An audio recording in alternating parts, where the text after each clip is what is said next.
आज Doubtnut app download करें। Doubtnut पर अपने सभी गणित, रसायन विज्ञान, भौतिक विज्ञान और जीव विज्ञान के डाउट्स का करो सफाया।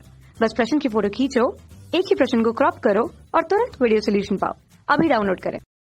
जैसा कि प्रश्न में दिया गया है, प्रश्न में हमें अभिकथन और तर्क दिए गए हैं। अभिकथन में कहा है कि थर्मोप्लास्टिक गर्म करने पर कठोर हो जाता है तथा ठंडा करने पर मुलायम हो जाता है।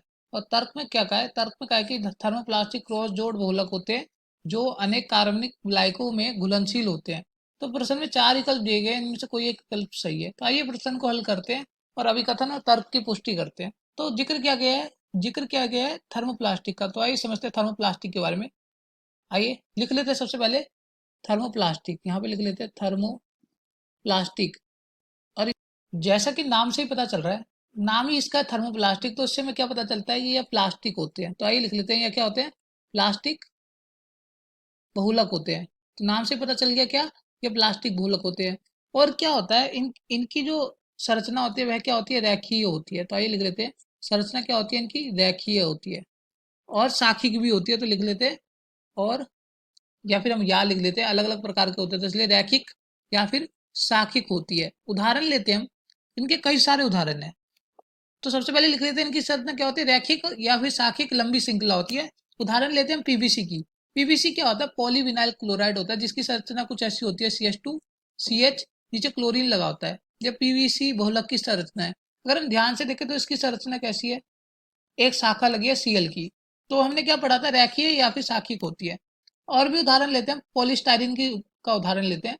पॉलीस्टाइरिन की संरचना कुछ ऐसी होती है, CH2, ये हमारा पॉलीस्टाइरिन की संरचना है। नीचे हम लगा देंगे बेंजीन, बेंजीन का यौगिक। तो आइए बेंजीन लगा देते हैं नीचे।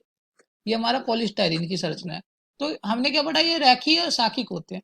और इसके तीसरा गुण समझते हैं। इसका तीसरा गुण ये है कि इसको जब गर्म करते हैं ना, तो गर्म करने पर ये पिघल जाता है और मुलायम हो जाता है। तो आइए लिख लेते हैं, गर्म करने पर ये पिघल जाता है, मुलायम हो जाता है।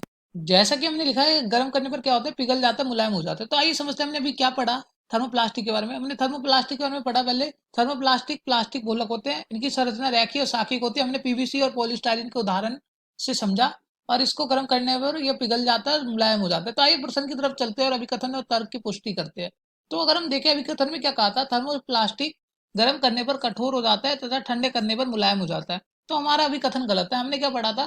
थर्मोप्लास्टिक को गर्म करते हैं तो ये मुलायम हो जाता है, ना कि कठोर होता है। तो हमारा विकथन गलत है। आइए तर्क पे आते हैं। तर्क में क्या कहा है? तर्क में कहा है कि थर्मोप्लास्टिक क्रॉस जोड़ बहुलक होते हैं जो अनेक कार्बनिक विलायकों में घुलनशील होते हैं। तो हमारा तर्क भी गलत है। क्यों? हमने अभी संरचना देखी थी थर्मोप्लास्टिक की, पीवीसी की संरचना देखी थी, पॉलीस्टाइरिन की संरचना देखी थी, हमें कहीं भी क्रॉस जोड़ नहीं दिखा। तो हमारा तर्क भी गलत है और अभिकथन भी गलत है। तो यहाँ से क्या पता चलता है? यहाँ से पता चलता है कि इस प्रश्न का उत्तर है चौथा विकल्प, क्योंकि चौथे विकल्प में दिया है अभिकथन और तर्क दोनों गलत है। तो यहाँ था हमारा प्रश्न हल। इस प्रश्न का सही उत्तर है चौथा विकल्प। कक्षा 6 से 12वीं से लेकर नीट, IIT, JEE वो एडवांस के लेवल तक 1 करोड़ से ज्यादा छात्रों का भरोसा। आज ही डाउनलोड करें डाउटनेट ऐप या व्हाट्सएप करें अपने सारे डाउट्स 8400 400 400 पर।